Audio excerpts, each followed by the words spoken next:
xogayaha fulinta dowladda hoose ee degmada Berbera Suhayb Maxamed Cali oo maanta waraysi gaar ah siinayay telefishinka madaxa bannaan ee Bulsha TV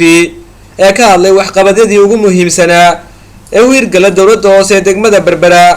iyo sidoo kale mashaariicyo badan oo uu sheegay inay ka hirgelinayaan degmada Berbera kaasi oo lagu horumarinayo magaalada Berbera ee xarunta gobolka Saaxil. Suhayb Maxamed Cali xogayaha fulinta dowladda hoose ee degmada Berbera oo ka hadlaya arrimahaas iyo arrimo kale oo waxa kamid ah hadaladiisii dhamaaday inaanu qalabayno dhisno hagaajino dayactirno dhammaan xafiisyada dowladda hoose iyo xaruntaba intaba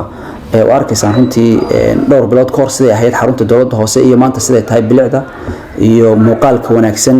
ee wax weey markaa ka jira xafiisyadu si fiican u qalabaysan kuwa kale oo iyaguna alaabtoodii ay store ka u taalo iyagana in karkabaadii ay wax weey markaa ay ku socoto taasina wax weeyaan waxa weey waxyaabaha noo qabsamay runtii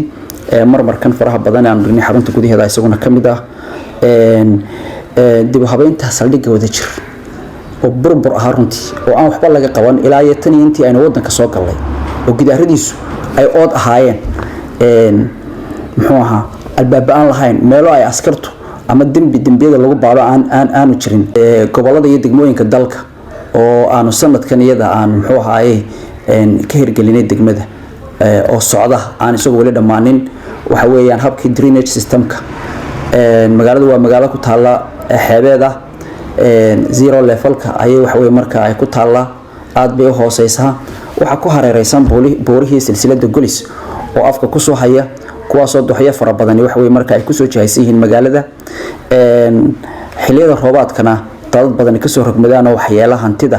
iyo dhismayaasha iyo wadooyinka iyo kaabayaasha dhaqaalaha degmadu ay leedahay. Khalid Xasan Nuur, telefishinka madaxa bannaan ee Bulsha TV magaalada Berbera.